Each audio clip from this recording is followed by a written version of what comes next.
बदलापूर, कोलकाता, कराड व पाटण तालुक्यात अल्पवयीन मुलींवर व महिलांवर झालेल्या अत्याचाराच्या घटनांचा पाटण शहरातून मूक मोर्चा काढून निषेध व्यक्त करण्यात आला।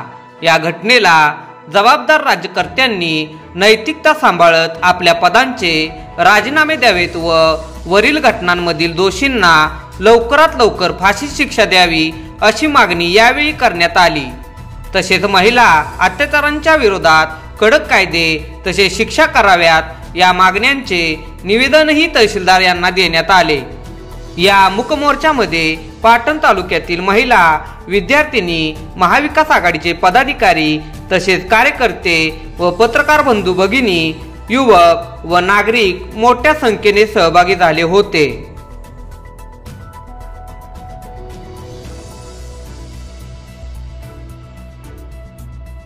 या मूक मोर्चात सरकारने दोषींना फाशी द्यावी, नाहीतर लवकरच आनंद दिघे उदयास येतील, छत्रपती शासन असे एका युवकाने व विद्यार्थिनींनी वेगवेगळे पोस्टर हातात घेत वेगवेगळे संदेश देत सरकारला धारेवर धरले।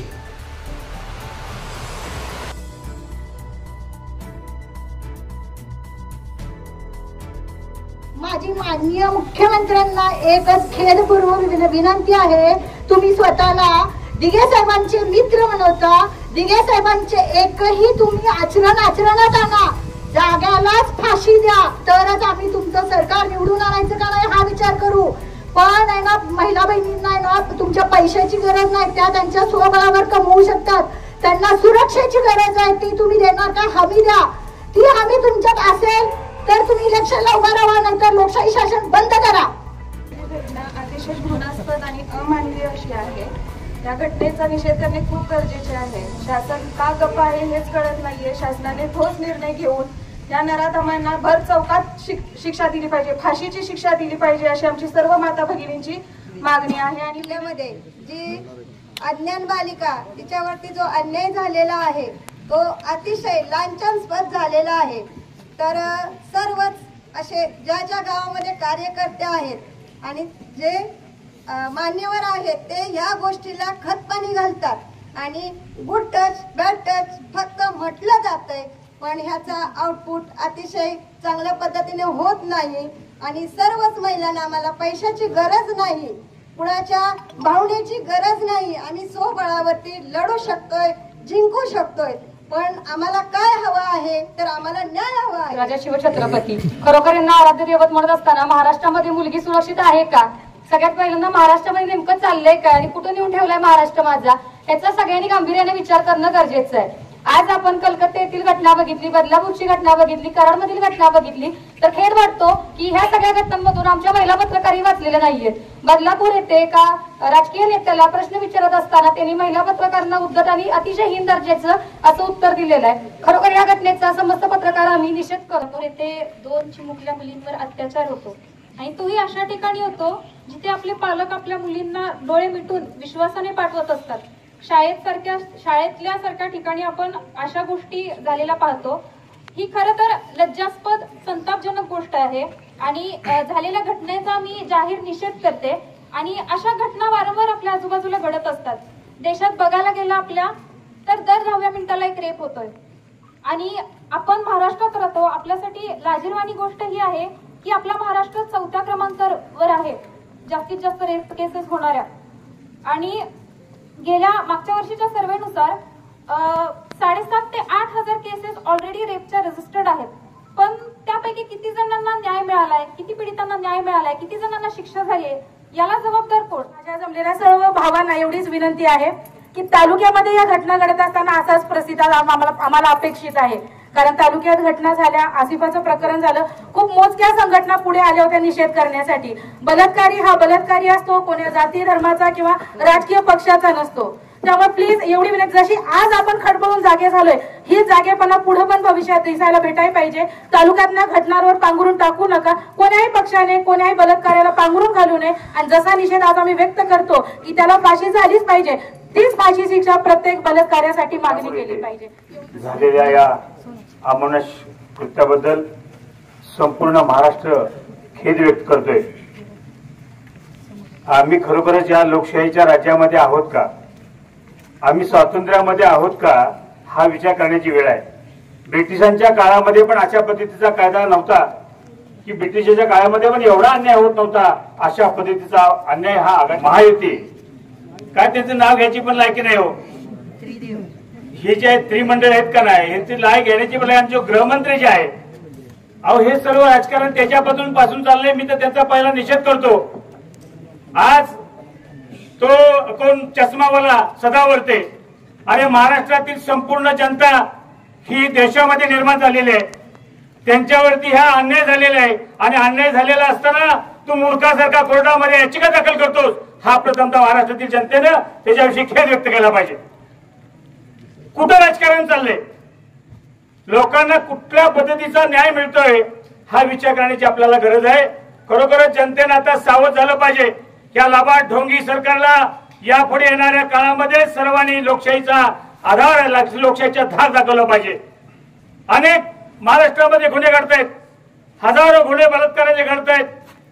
मग आमच्या तालुक्यातील असेल, कोल्हापूर जिल्ह्यातील असेल, बदलापूरमध्ये असेल, ह्या अनेक जिल्ह्यामध्ये रोज रासपणे अशा पद्धतीचे गुन्हे घडतायत. पण त्या गुन्ह्यावरती पांघरू घालण्याचं हे काम राजकारणी मंडळी करतायत. म्हणून लोकशाहीचा मार्ग आपल्याला अवलंबला पाहिजे. या चिमुकलीला न्याय मिळाला पाहिजे. मी तर म्हणतो तुम्ही 2 महिने 3 महिने लावता, या 8 दिवसामध्ये या नराधमाला फाशी झाली पाहिजे.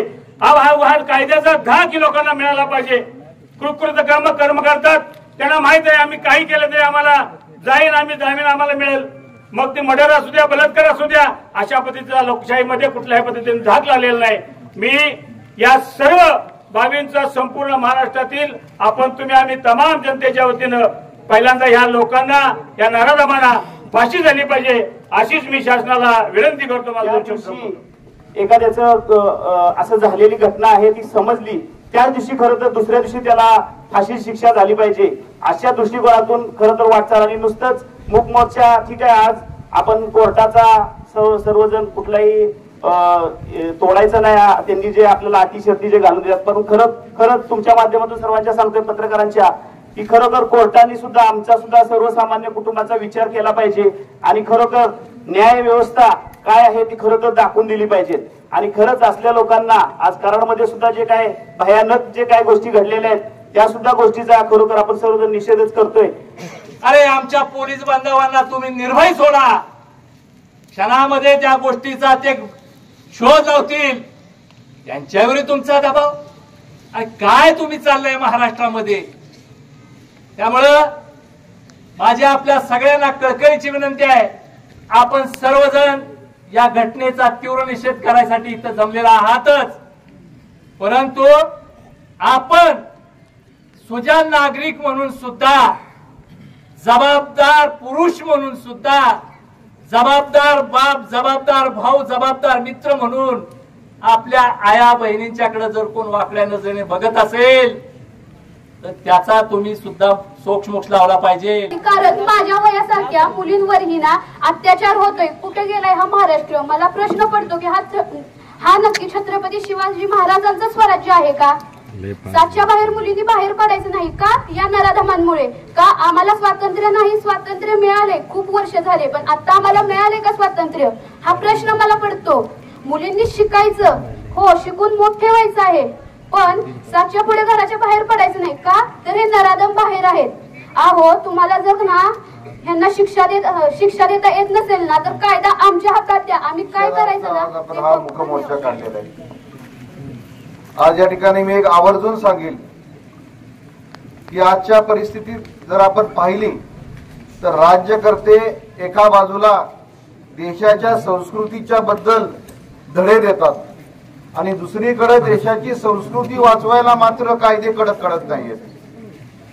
आज तसं पाहायला गेलं तर माझ्या आधीच्या वक्त्यांनी सुद्धा या ठिकाणी सांगितलेलं आहे की कोर्टाचा वापर कायदा बदलण्याच्या परिस्थितीमध्ये जर इतर ठिकाणी इतर काही बाबी असतील त्याबद्दल जर आपण निर्णय तातडीने घेत असला तर या संदर्भातला निर्णय का आपण तातडीने घेत नाही. कायदा बदलण्याची वेळ आलेली आहे, कायदा कडक करण्याची वेळ आलेली आहे, हे आपण सारखं पाहतो, बघतो, ऐकतो, परंतु वस्तुस्थिती काय आहे. किती अजून वर्ष लागणार आहे हे कायदे कडक करायला, हाही प्रश्न आपल्या सगळ्यांसमोर आहे. वारंवार या ठिकाणी जर आपण पाहिलं तर मध्यंतरी पश्चिम बंगालची एक केस झाली, त्यानंतर बदलापूरची केस झाली, या आधीच आपल्या तालुक्यात तारळेमध्ये सुद्धा एक केस झाली. प्रत्येक ठिकाणी आपल्याला एकच जाणून येतंय की प्रशासन काम करत असताना या साहेब लोकांचा ऐकण्यामध्ये यांचा बराचसा वेळ जातो आणि विलंब होत असतो. वास्तविक आता प्रशासकीय अधिकाऱ्यांनी सुद्धा हे समजून घेतलं पाहिजे की आपली या ठिकाणी नेमणूक केलेली आहे नागरिकांच्या सुविधासाठी, नागरिकांच्या सेवेसाठी आणि नागरिकांना न्याय देण्यासाठी. साहेब लोकांच्या मर्जी सांभाळण्यासाठी आपली नियुक्ती केलेली नाहीये. आज आपण या ठिकाणी पाहतो की प्रचंड मोठ्या प्रमाणावर या ठिकाणी प्रशासनावरती दबाव आहे. माझ्या आधीच्या वक्त्यांनी या ठिकाणी सांगितलेलं आहे की एक महिला जी तारळेमध्ये आपली तक्रार द्यायला गेली होती, माझ्या माहितीप्रमाणे ती 3 ते 4 दिवस सतत जात होती, परंतु तक्रार घेत नव्हते. यावरून आपल्याला समजतंय की आज प्रशासन किती या साहेब लोकांना घाबरतंय. परंतु या ठिकाणी मी आवर्जून सांगू इच्छितो की राज्य शासन येत असतात, जात असतात, लोकप्रतिनिधी हे बदलत असतात. आजचं राजकारण उद्या नसतं, परंतु प्रशासनातले अधिकारी हे कायमचे त्या ठिकाणी सेवेत असतात. त्यामुळे त्यांनी निर्भयपणे या ठिकाणी समाजाला न्याय देण्याचं काम करावं. इथून पुढं जर अशा घटना परत जर घडत झाल्या तर निश्चितपणे लोक कायदा हातात घेतल्याशिवाय राहणार नाहीत. पुन्हा एकदा या ठिकाणी मी आपल्या सर्वांच्या वतीने झालेल्या प्रकरणाबद्दल या ठिकाणी निषेध व्यक्त करतो. थांबतो. जय हिंद, जय महाराष्ट्र.